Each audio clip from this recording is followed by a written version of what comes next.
Hello everyone. So in this video I wanted to talk a bit about one of the key systems that unlocks pretty early on, and that is the Smithy system. That is the system through which you can craft legendaries. Now I will obviously start with some of the basics for players who are new to the game, but also even if you are an experienced player, there are a few key tips that you may not know about and some little tricks as well with regards to how to save your gear after you transition from pre-class change to class change 1 and class change 2, so you don't accidentally throw the wrong gear away. I have made a video about this regarding energy gear, but I want to go through and just break down the entire system so everyone has a clear understanding of these best practices and don't make a mistake that will force you to go back and run earlier rifts by mistake. So let's start off with the basics for players who either haven't started playing yet or are very new to the game. The Smithy system is unlocked through the camp menu, and you can find it here. It is this blacksmith icon next to the anvil. When you click on this, you will see this UI, and like I said, this is the system where you can convert epic gear into legendary gear. And the way this works is every class change, as far as I know, has its own gear set, at least for the first 3 class changes. I'm not sure after class change 3 because they only show the pre-class change, class change 1, and class change 2 gear here. So in pre-class change you have the energy set, which you can use crystals to upgrade to the power helm and gauntlets. In the Icicle, which is class change 1, you can use crystals to upgrade to the ice shard blade, boots, and greaves. And then the terror set, which is upgraded from the shiver set, will be again a weapon, a chest, and helm. So those are the 3 sets for class change, pre-class change, class change 1, and class change 2. Now, how do you get crystals? The crystals are acquired primarily through running rifts. So every time you run a rift, you have a chance to get a crystal drop. It is RNG, it's not guaranteed. Sometimes you will get a guaranteed crystal as part of a first clear reward, but primarily it is full RNG.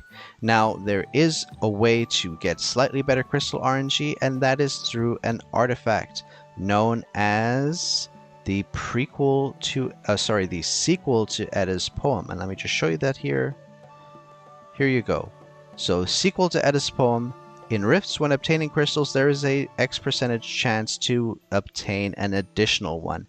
This is a very, very nice, useful artifact when it comes to long-term progression, because you will need to run a lot of rifts and get a lot of crystals, especially since at Icicle gear, you'll need to get up to T15 to max out your legendaries. It was only T10 in energy gear.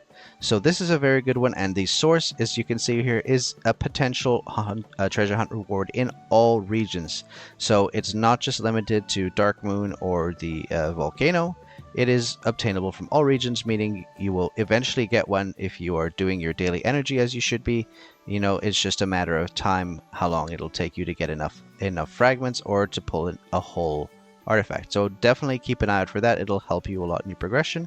The second place you can get the second place you can get rift crystals is here in Rift Supplies in the daily shop. Now, you have here the for example, you can still buy the power crystals. Here you also have the ice shard crystals. You're limited to purchasing 1 per week. Now, one thing I want to show you that's very important to understand is eventually you are going to reach a point where you have a gear fully maxed out. So this is a T15 weapon, for example. Now, what happens if I have this T15 weapon and I get additional weapon crystals? You may think, oh, it's totally useless, right? Oh, maybe I can sell it for some basic recasting materials, but actually, if you go here and you go to the crystals in your item inventory, you can actually click on them and dismantle them for Rift Supplies coupons. So this is actually a very useful thing to understand, because the Rift shop actually has quite a few useful things in it, like Stellar right here, the Star Selector packs, which you can choose class chain 0, 1, or 2, skill summons, you know, and of course the gear selection and other crystals. So and Star XP, don't forget. So this is actually very important, because what you need to know is the rift tickets that you get for selling is the same price as it is to buy. And I will show this if I buy a Gauntlet of Power here and a Mask of Power here for 40 rift tickets each, and I go into the inventory and I find them. If I am not blind, here we go. And I go to dismantle, you'll see I get 40 back. So you get 1-to-1 the cost to buy if you sell them as well. So once you have an item that's fully maxed, like arguably I have the energy and gauntlet helmet maxed out, the power ones, I don't need these two anymore. I could sell them for rift supply coupons. I'm not doing it right now, but that's a potential option. So that's very good to know, so that once you do max out an item and you get additional crystals for that item slot, that will allow you to sell them for rift tickets to help you get more of the rewards you do need from the rift shop, like the stellarite and others. So very good to know that. Now, on the subject of crystals, I do want to say that you will be using crystals not only to craft the legendary to begin with, but also to tier them up. As you can see here, gear has tiers which you can get from advancing. Now, non-legendary gear just requires dupes. So as you can see, this is T5, this is maxed. This just costs dupes of the chestplate. It didn't cost crystals, but legendaries require, at the beginning, it takes only dupes of the item, and then as you get higher up, eventually it starts costing both dupes and also crystals. Now, there is, like I said, you can go up to T10 in the power gear, but in the ice shard gear you can go up to T15. I'm assuming, I might be wrong, but if it continues this way, it means that the shiver gear could be even up to T20. I guess we'll find out once we hit class change 2. So that's how you use the crystals. After you've used one to craft the legendary, you will need additional crystals to also tier up and advance the actual legendaries themselves. So you do need quite a few crystals before you think, okay, I crafted one legendary, now I can throw away all my crystals. You still need a lot of them. You need to hold on to the crystals until you reach the maximum. Once you see max level reached, that is the only time you can safely get rid of those crystals. If you don't see max level reach, do not dismantle any of those crystals. Very important you don't make that mistake, because crystals are very hard to come by, and you'll feel very bad if you accidentally dismantle crystals for gear you're still ranking up, you're still advancing. So do keep that in mind. If you don't see max level reached on a legendary piece of gear, do not get rid of any of your crystals for that gear. So that's that. Now, there are a few other important things to know about gear, and this is actually a very important tip that you need to understand. I made an entire video about this, just covering energy gear, about why you should not get rid of your energy, your power helmet and gloves after you transition into class change 1 with Icicle gear. But let me go a step further and explain this again. So we went over why that is. So when you're running 4-piece Icicle gear and 2-piece energy gear, 2-piece of the power gear, you're getting the benefits of this legendary set effect, which stacks a lot of attack. Now, the same actually holds true when transitioning between Icicle and Shiver gear. And you can see the developers actually had this in their mind as something that players should be aiming for. So if you look at the items that are available to convert into legendaries in each of the 3 class changes, you will see that in power, you have the helmet and gloves. That's 2. In Icicle, you have the weapon, boots, and greaves. And then in Terror, you have the weapon, chest, and helm. So what does this mean for us? It means you can run the 2-piece power, helmet and gloves. You can run boots and greaves from Icicle.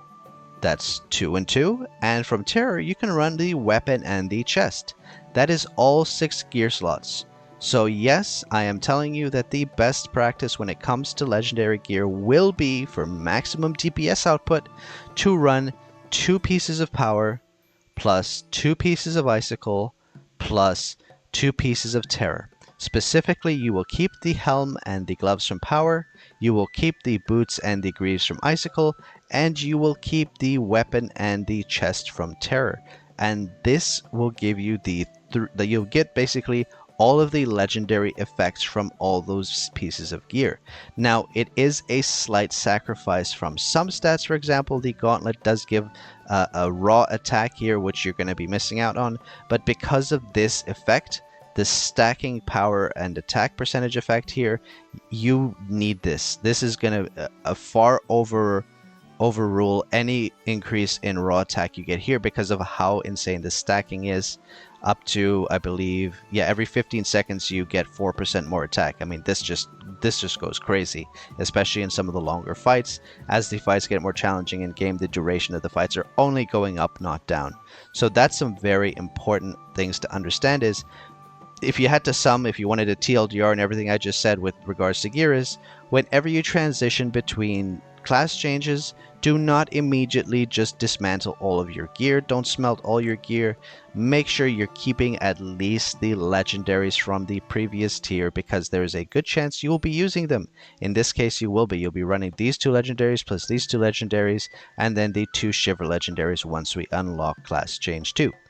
So anyway, that is just a breakdown of the Smithy system plus a few little tips and tricks. While I do understand this guide was primarily catered to newer players, hopefully you picked up some useful tips and tricks even if you are an experienced player. So that's it. Thanks for watching, everyone. I hope you found this guide helpful. If you do have any more questions, leave it as a comment down below. Like the video if you liked it. Hit that subscribe button if you're not already subscribed, and the notification bell as well, so you know when the next video is uploaded. And join our Discord if you haven't already. The link is in the description down below. So thanks so much for watching, everyone, and I will see you in the next video.